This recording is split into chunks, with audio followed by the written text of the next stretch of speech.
Nah, ini kan ada anakan kopi yang ada di bawah pohon kopi langsung. Ya. Kalau kita bandingkan dengan yang kita semai, sebenarnya ya lebih baik yang mana? Kalau yang tumbuh di bawah ini kan kita tidak bisa menjamin ini apakah dari biji yang bagus atau tidak. Ah, iya. Itu. Jadi kalau untuk bibit kita harus menyeleksi dari awal. Dari awal. Betul. Sebab ini satu pohon kopi ini adalah harapan kita. Jadi harapan kita membutuhkan waktu investasi waktu yang begitu panjang. Iya. Puluhan tahun. Puluhan tahun. Taruhlah sebelum panen. 2,5 atau 3 tahun.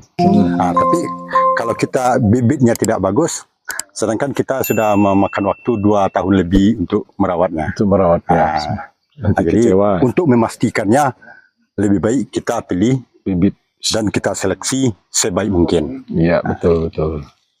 Assalamualaikum warahmatullahi wabarakatuh, saudaraku pemirsa channel Studi Kopi, channel khusus seputar tips and review kebun kopi Nusantara. Mari tetap semangat dan selalu bersyukur, semoga rezeki kita berkah berlimpah, amin ya rabbal alamin. Pada video kali ini kami melakukan wawancara dengan salah seorang petani kopi yang sudah berpengalaman puluhan tahun di daerah Situjoh, Sumatera Barat.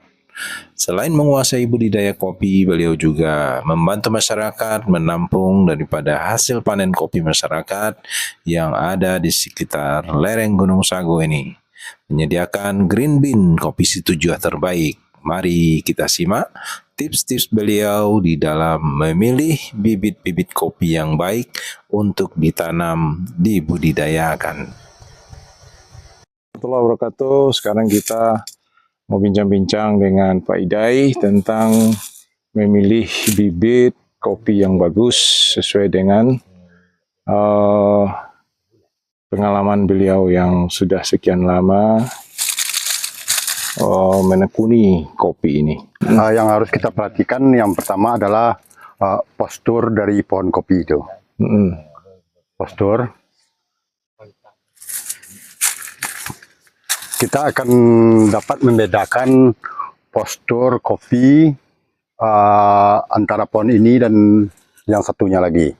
Ya. Sebenarnya ini bibitnya sama, tapi mungkin terjadi perkawinan silang di tempat pohon induknya, mungkin itulah yang menyebabkan agak berbeda. Ya. Yang harus kita perhatikan untuk memilih bibit, yang pertama pohon indukannya ini harus betul-betul pohon yang kokoh. Dahan yang bagus. Dahan yang bagus itu merata. Sudah itu jarak antara kepal buah ini begitu rapat. Setelah itu jumlah buah per kepal itu itu sebenarnya tiap-tiap pohon itu kan ada perbedaannya. Jadi yang ini akan lebih banyak, lebih banyak. Setelah itu yang kita perhatikan adalah daunnya.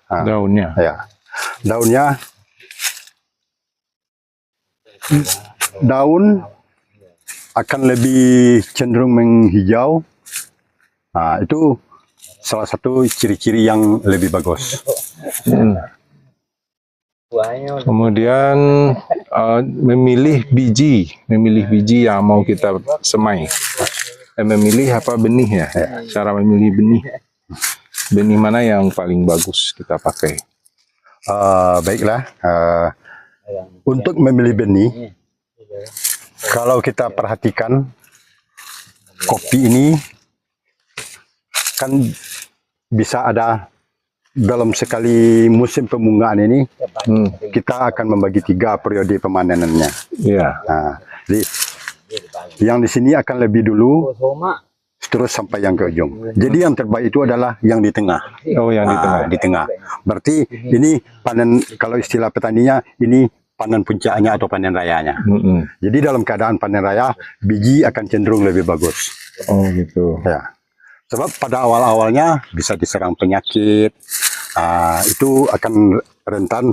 Tapi kalau di tengahnya ini biasanya kita telah merawatnya lebih intensif, perhatian kita agak lebih, sehingga keterjaminan bagus buahnya ini akan lebih terjamin. Ini seperti ini.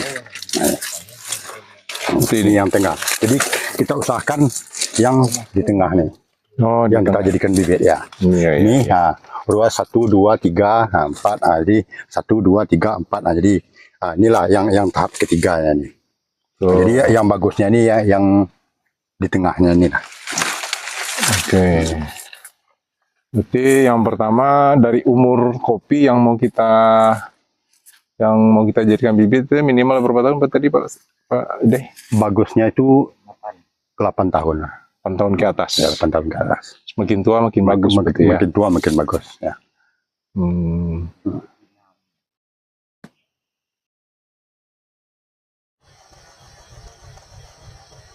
Penyemaiannya seperti apa nanti Pak? Ya, setelah kita panen, kopi yang akan kita pilih untuk menjadi bibit. Ini seperti ini. Ya. Masaknya sempurna,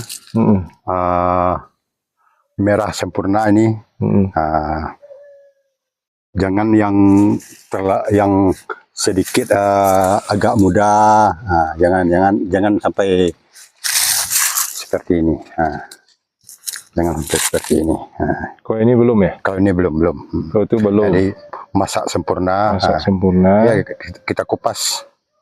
Kita kupas. Ini kan sudah lembut nih. Sudah lembut nih. Kita kupas.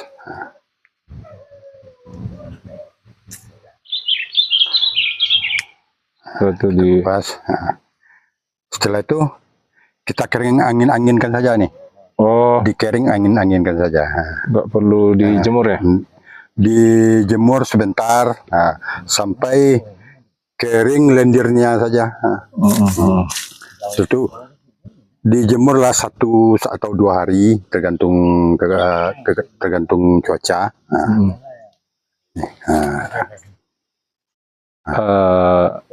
Berapa hari baru kita bisa langsung semai?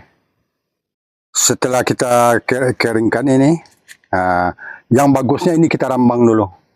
Dirambang, dimasukkan ke dalam air. Jadi yang merambang kita buang. Iya. Jadi terjadilah biji-biji yang yang bagus. Kalau dirambang ini akan merambang nih. Ada ciri-cirinya. Setelah kita rambang, kita keringkan. Agak 2 hari lah maksimalnya. 2 hari. 2 hari. Itu baru kita semai. Ya, sudah itu baru kita semai. Tanah persemaiannya seperti biasa ya, nggak ada khusus. Bisa langsung ke polybag juga boleh.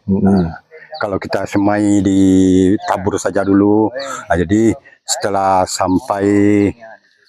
dia tumbuh, kira-kira 1 bulan, kita pindahkan ke polybag. Ketika daunnya masih ada masih bulat, belum tumbuh jadi ketika daunnya masih bulat, kita pindahkan ke polybag kalau kita mau pindahkan ke polybag. Nah, ini kan ada anakan kopi yang ada di bawah pohon kopi langsung. Ya. Kalau kita bandingkan dengan yang kita semai, sebenarnya ya lebih baik yang mana? Kalau yang tumbuh di bawah ini kan kita tidak bisa menjamin ini apakah dari biji yang bagus atau tidak. Itu. Jadi kalau untuk bibit kita harus menyeleksi dari awal. Betul. Sebab ini satu pohon kopi ini adalah harapan kita. Jadi harapan kita membutuhkan waktu investasi waktu yang begitu panjang. Iya. Puluhan tahun. Puluhan tahun. Taruhlah sebelum panen. 2,5 atau 3 tahun. Tapi kalau kita bibitnya tidak bagus, Sedangkan kita sudah memakan waktu 2 tahun lebih untuk merawatnya. Itu merawatnya. Nanti Jadi kecewa. untuk memastikannya lebih baik kita pilih Bibit. dan kita seleksi sebaik mungkin. Iya, betul, betul. Oke, terima kasih banyak Pak Idai pencerahannya. Lain kali kita akan tanya-tanya lagi tentang hal yang lain. Demikian saja, terima kasih. Terima kasih banyak Pak Idai. Assalamualaikum warahmatullahi wabarakatuh. Waalaikumsalam warahmatullahi wabarakatuh.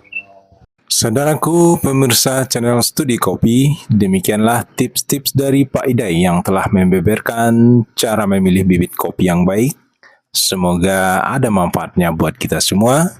Dukung terus channel Studi Kopi ini dengan cara klik subscribe dan aktifkan tombol loncengnya.